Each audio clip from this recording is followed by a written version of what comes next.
وہ اتنی بڑی اور مضبوط تھی کہ پوری قوم اسے حیرت سے دیکھا کرتی تھی۔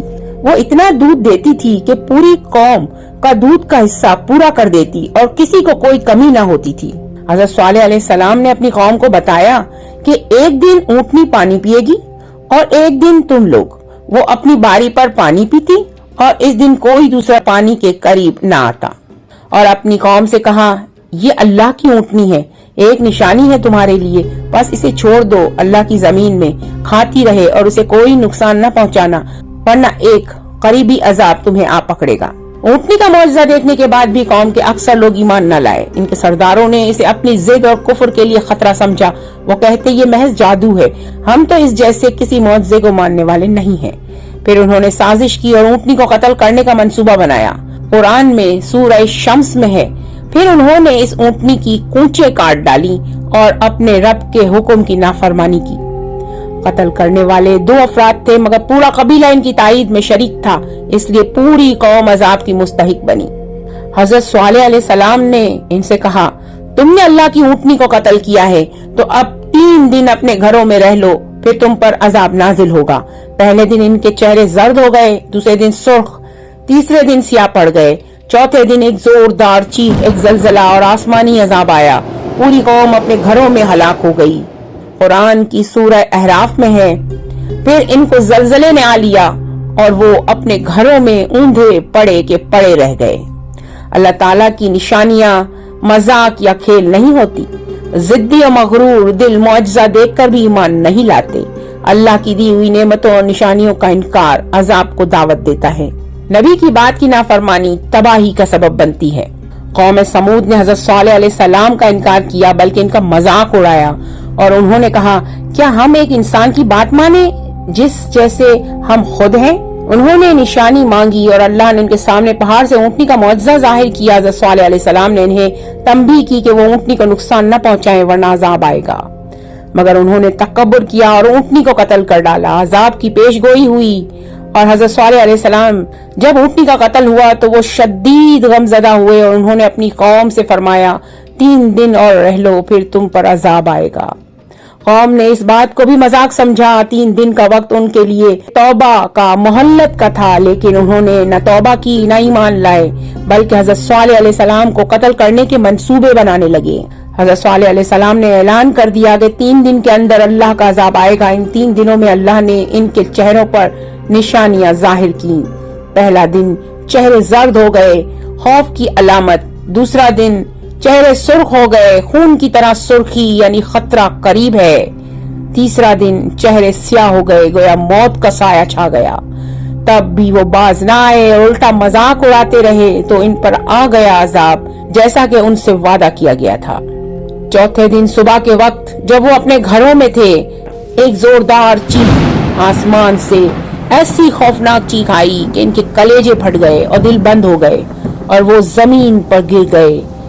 زمین کانپ اٹھی، پہاڑ لرزنے لگے، گھروں کی دیواریں ٹوٹنے لگیں، جیسے آسمان اور زمین نے ایک ساتھ غضب اگل دیا ہو۔ پورا علاقہ صفحہ ہستی سے مٹا دیا گیا۔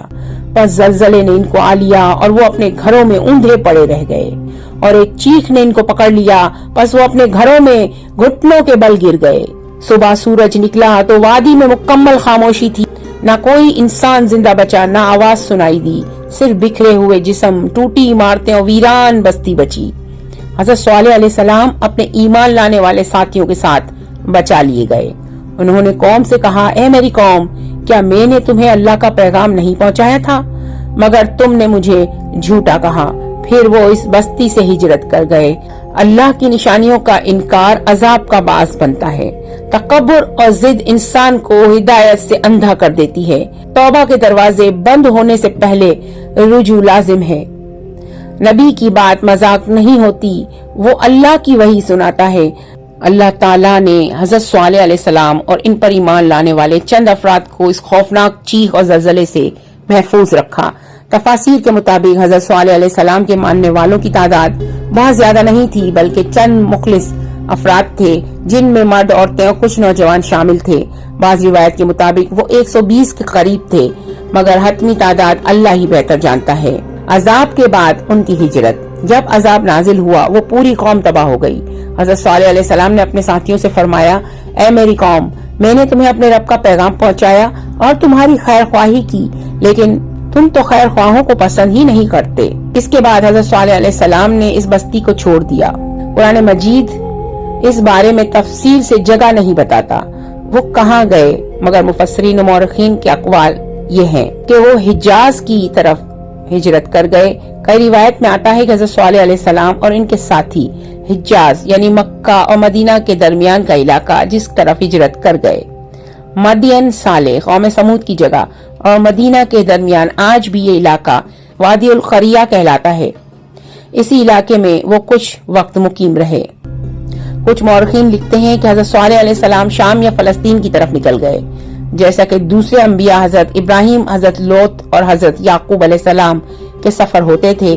ان کا مقصد ایک ایسی جگہ پہنچنا تھا جہاں لوگ توحید کو قبول کریں اور فتنہ اور شرک نہ ہو۔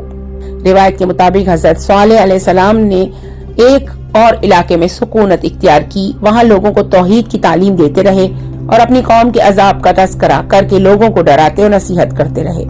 وہ ایک طویل عمر کے بعد وفات پا گئے۔ ان کی وفات کے بعد ان کے ماننے والے گروہ منتشر ہو گئے، کچھ نے توحید پر استقامت اختیار کی، کچھ بعد میں دنیاوی فتنوں میں بکھر گئے۔ ان کی قبر کے بارے میں مختلف اقوال ہیں۔ بعض کہتے ہیں کہ وہ مدین صالح شمالی سعودی عرب کے مضافات میں دفن ہیں، کچھ کا قول ہے کہ ان کی قبر وادی القریہ یعنی شام کے کسی علاقے میں ہے، لیکن اس بارے میں کوئی قطعی مستند مقام نہیں ملتا۔ اس داستان سے ہمیں یہ سبق ملتا ہے کہ اہل ایمان کو اللہ بچا لیتا ہے، چاہے اکثریت گمراہ ہو۔ انبیاء عذاب سے پہلے ہی ہجرت کرتے ہیں تاکہ اللہ کی سنت پوری ہو۔ نجات ایمان کے ساتھ وابستہ ہے، نہ کہ تعداد یا طاقت کے ساتھ۔ نبی کی ذمہ داری صرف پیغام پہنچانا ہے، ہدایت دینا اللہ کے اختیار میں ہے۔ اگر آپ کو ہماری یہ سٹوری پسند آئی ہو تو لائک شیئر ضرور کیجیے گا۔ ہمارے چینل پر اسی طرح کی ریئل سٹوریز اپلوڈ کی جاتی ہیں۔ ابھی تک آپ نے ہمارے چینل کو سبسکرائب نہیں کیا تو کر لیجئے۔ ملتے ہیں نیکسٹ سٹوری کے ساتھ، تب تک کے لیے نبیلہ مناف کو اجازت دیجیے۔ اپنا بہت خیال رکھیے گا۔ اللہ نگہبان۔